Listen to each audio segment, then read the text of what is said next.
du coup, troisième partie, on va maintenant parler de l'addiction parce qu'il y a pas mal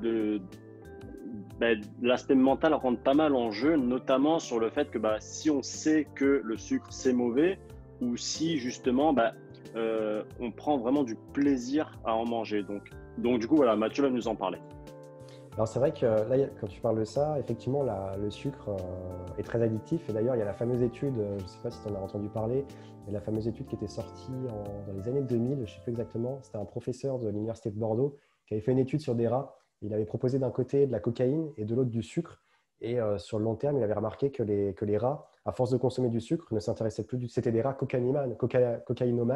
Enfin, Ok. nomanes, c'est pas vraiment des humains, mais voilà, qui étaient addicts à la cocaïne. Et donc, on a fait l'expérience, ils étaient déjà addicts à la cocaïne, ils consommaient déjà de la cocaïne tous les jours. Et après, on a placé un endroit où il y avait de la cocaïne et un autre endroit où il y avait du sucre. Et progressivement, les rats se sont détachés de la cocaïne et sont allés vers le sucre. Donc, et c'est comme ça, quand tu tapes sur Google, tu vois que le sucre est plus addictif que la cocaïne, Ouais, etc. ça, j'ai vu ça. Et alors après, bon, il y a toujours du recul parce que ça reste des rats. Mais effectivement, ce qu'on sait en tout cas, c'est que le sucre, lorsqu'on consomme du sucre, il y a une libération des hormones du bien-être, dopamine, sérotonine, de nombreuses hormones du bien-être qui vont participer qui vont agir sur l'humeur, quoi. C'est pour ça que souvent les personnes qui sont addictes au sucre, elles cherchent à compenser. C'est des personnes qui souvent ont peut-être aussi eu un manque d'affection durant leur enfance, qui ont un manque d'affection peut-être dans leur couple. On cherche en fait de l'affection, quelque chose qui nous manque dans le sucre. Et c'est pour ça que souvent on a l'habitude de consommer du sucre. Peut-être dans le sport, ça peut être aussi, je pense que lorsqu'on perd une compétition, lorsqu'on a mis beaucoup d'efforts dans quelque chose, on a peut-être cette envie aussi de compenser. C'est vraiment l'aliment compensatoire, quoi. On Ah sait ouais, qu'on va avoir du plaisir rapidement. aller se péter un McDo après une défaite, c'est très facile. Ouais, voilà. Puis on sait que dans le McDo, c'est très très sucré. Ça a beau être en fast-food, mais c'est Ouais. très très sucré. Donc c'est du plaisir rapide et il y a une libération d'hormones du bien-être. Mais le gros problème, c'est que la rechute est très rapide aussi, comme une drogue dure. Et du coup, après, comme je le disais dans la première partie, le corps après, il va se mettre en état de stress. Et du coup, tu seras en hypoglycémie. Et en plus, tu vas libérer les hormones du stress, testostérone, adrénaline. Alors, ça peut te servir, hein, justement, si tu es en compétition et que tu as envie de te donner un petit coup d'agressivité. Ça peut te servir aussi être un peu en hypoglycémie. Il ne faut pas y rester trop longtemps, mais ça peut te servir un petit peu. Mais par contre, c'est ce qui alimente l'addiction. Donc, je me souviens plus ce que tu disais au début, l'addiction sur le sucre. Je ne sais pas où tu voulais vraiment en venir, parce que j'ai parlé de l'étude sur les rats, etc. Ah oui, oui, ben non, tout simplement parce que il y a eu par exemple une étude de fait sur la cigarette aux États-Unis. Alors je sais plus qui est-ce qui l'a faite, etc. Mais en gros, c'était de poser une question aux fumeurs et c'était de dire ben voilà, est-ce que pour vous la cigarette c'est bon ou est-ce que pour vous la cigarette c'est vraiment mauvais?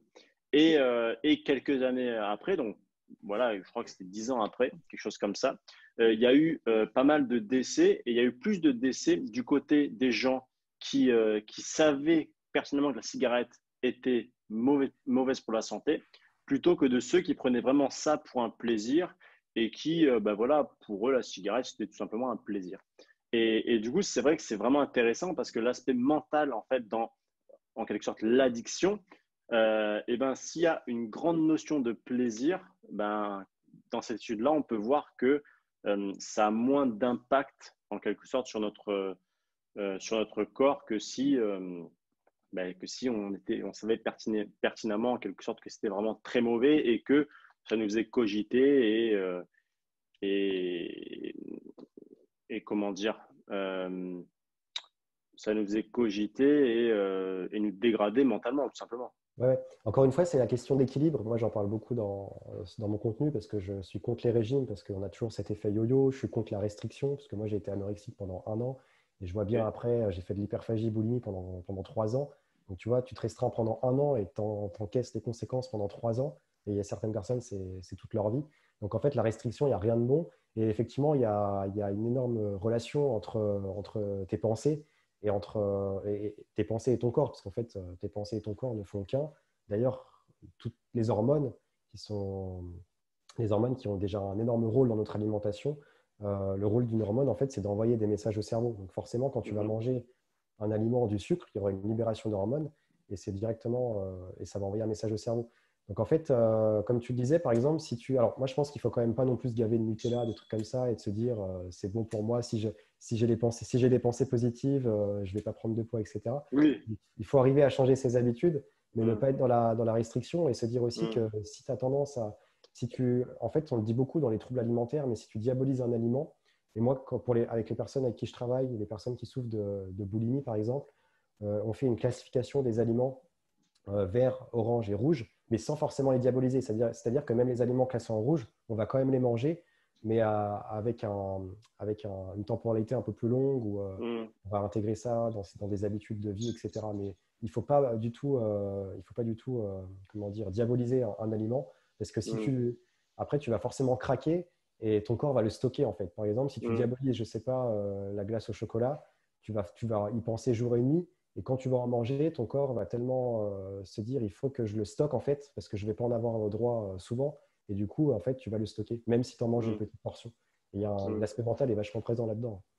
Donc, ouais, c'est ce qu'on disait en off. Il faut aussi il faut changer ses habitudes pour, voilà, pour améliorer son niveau de bien-être, pour avoir de meilleures performances. Mais il faut aussi se faire plaisir. Et d'ailleurs, j'en parle aussi dans ma formation offerte de rééquilibrage alimentaire où je parle de la leptine, qui est une hormone en fait, qui est produite par le corps lorsqu'on fait les fameux cheat meals. En fait, Ok, ouais. quand on est en régime ou en rééquilibrage alimentaire, mais même en rééquilibrage alimentaire, parce que la plupart du temps, on ne va pas non plus manger McDo tous les jours, mais si on s'accorde des petits moments de plaisir, des cheat meals, etc., bah notre corps va produire davantage de leptine. Et la leptine, c'est une hormone qui va permettre de relancer le métabolisme, en fait. Et du coup, en faisant des écarts de temps en temps, on ne va pas forcément avoir un impact sur le poids, parce qu'en fait, ce fameux repas très, très riche, etc., va être brûlé beaucoup plus rapidement. Mm. Après, s'il s'installe dans le temps, c'est sûr que le métabolisme va se ralentir et le taux de leptine va se rééquilibrer. Pour ceux qui ne savent pas ce que c'est un cheat meal, hein, c'est juste un repas en fait où tu manges ce qui te fait plaisir, quoi, en gros.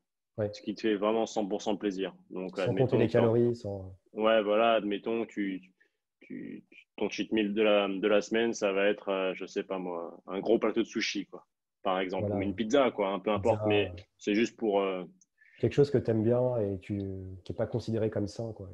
ouais, Donc, voilà. des fois, ça peut être sain aussi. Le but, c'est de se faire plaisir, de manger à sa Mm. faim et sans penser à la nutrition, quoi. Ok, bon, bah, je crois que on est pas mal là, non? Ouais. Après, c'est vrai que sur l'addiction, il y a beaucoup de choses à dire. Il y a ce Ouais, fameux cercle vicieux, quoi. Mais après, je peux conseiller le film Sugarland, quoi, qui explique bien. Il est plus disponible sur Netflix, mais on le retrouve en streaming, je crois. ok. Ça, c'est un gars qui a Comment? arrêté le sucre, qui est addict au sucre, quoi. Et qui, alors, attends, je crois que c'est. Est-ce qu'il se gave de sucre ou il arrête le sucre? Je ne sais plus exactement. Ah, je crois que non, justement, il consomme que des sucres simples pendant une semaine et après, il arrête totalement les sucres. En gros, il passe d'un extrême à l'autre, quoi. Ok, j'ai Donc, pas vu. c'est un Australien qui a fait ça. Ouais, pendant une semaine, je crois, il mange que des sucres simples. Et après, il arrête pendant une semaine. Et là, il est très, très mal. Il est en mode totalement déprimé. Il est au bout de sa vie et tout. Ouais, c'est fou. Ouais, j'ai pas vu. J'ai vu juste un truc, mais c'est autre chose sur la viande. Changer Game. Non, The Ah Game oui, Changer. The Game Changer, ouais, c'est les sportifs véganes. Hmm, Mais ça, ouais, du coup, j'en avais aussi fait une vidéo sur ma chaîne de Sugarland. J'avais analysé, puis j'avais passé des extraits du film et tout, parce qu'en fait, c'est pas, je sais pas si tu as vu le film Super Size Me. non. C'est le gars qui mange que des McDo pendant 30 jours. J'ai Et entendu parler de ça. ouais, bah Je l'ai pas vu. il est très, très vieux comme film, mais il est pas mal. Et du coup, le gars, à la fin des 30 jours, il a du diabète, il a pris 30 kilos, je sais plus combien. Il est totalement déprimé, et Ah son ouais, fond est totalement dézingué. Donc, et ben, c'est un peu préparé justement, Sugarland, mais avec le sucre en fait. Donc, il se gave de ok. sucre simple. Alors, je crois qu'il respecte quand même la dose de l'OMS, qui est de 25 grammes, je crois, par jour, mais il prend que des sucres simples en fait. Il prend que des mauvais sucres, que des trucs vraiment. Il se fait des smoothies en mettant que du sucre et des fraises ou des trucs vraiment bien, bien sucrés. Et après, il arrête du jour au lendemain pour vraiment voir si ça a un impact. Ça va faire mal, ça. Ah bah ouais, il dort H24, il est totalement déprimé, il est énervé, parce qu'en Ah fait, tu ouais, vois vraiment l'impact du sucre, quoi. c'est fou, ok. Ouais, moi, c'est vrai que je sens quand je suis dans des périodes un petit peu où je me laisse un petit peu plus aller, je sens bah, déjà mon niveau d'énergie et le fait d'être un peu plus stressé, le fait ouais, d'être moins calme, en fait, tout simplement. Ouais. Même mon relationnel avec les gens, par exemple. Mm. Ça, c'est vraiment quand tu manges. Moi, j'ai plus trop l'habitude de manger beaucoup de sucre, mais je pense que si je me fais des Starbucks, des machins comme ça sur Hmm. plusieurs jours, à mon avis, tu le sens vite, ouais.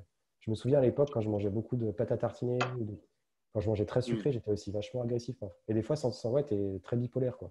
C'est vrai. Même si à la base, tu ne l'es pas. Ouais, Donc voilà, ben, écoutez, on a terminé avec ces petites vidéos, cette petite série de vidéos. Donc en tout cas, vraiment, merci beaucoup à toi, Mathieu. Vous allez pouvoir le retrouver sur YouTube, sur Instagram. Donc c'est très simple, c'est Terrain Bien-être. Donc je vais vous mettre les liens en dessous de cette vidéo. Donc vraiment, je vous conseille d'aller faire un tour sur ces réseaux, même si c'est pas forcément pour vous. Mais il y a forcément des gens autour de vous qui sont intéressés par ces sujets-là parce que c'est vraiment important et il y en a qui ont vraiment un mal-être dans ça. Donc, si vous pouvez les aider, ne serait-ce avec une ou deux vidéos, n'hésitez pas et vous pouvez les renvoyer vers la chaîne de Mathieu. Donc, voilà, vraiment, merci Mathieu de m'avoir accordé ton temps. Donc, si tu bah, as encore un petit mot à dire, n'hésite pas. bah, écoute, merci à toi. Je suis aussi régulièrement, enfin, je suis dans le groupe Facebook, Ouais, donc je regarde les lives aussi. Et bah, bien, oui, c'est ça, on peut me retrouver sur YouTube, sur Instagram, Terrain Bien-être. Pour ceux qui souhaitent également aller plus loin sur les questions du sucre, donc pour vraiment avoir une méthode pour changer ses habitudes, tout simplement, je propose une formation que tu as suivie d'ailleurs, 21 jours pour décrocher du sucre naturellement. Donc on n'arrête pas les sucres, mais on les réduit et on change totalement les habitudes. Justement, et ça permet d'aller plus loin par rapport à ce qu'on a dit tout à l'heure. Et j'ai aussi une formation offerte de 7 jours de rééquilibrage alimentaire, où là, on évoque aussi tout ce qui est question de petit déjeuner, de cheat meal, comment justement, tout simplement, la formation s'appelle les 7 secrets d'une alimentation saine sans frustration. Donc, on mettra tous les liens dans la description. exact. Ok, bon merci encore une fois Mathieu et puis Merci à toi et puis à très vite, à bientôt. peut-être à l'année prochaine, hein. Ciao. Ciao.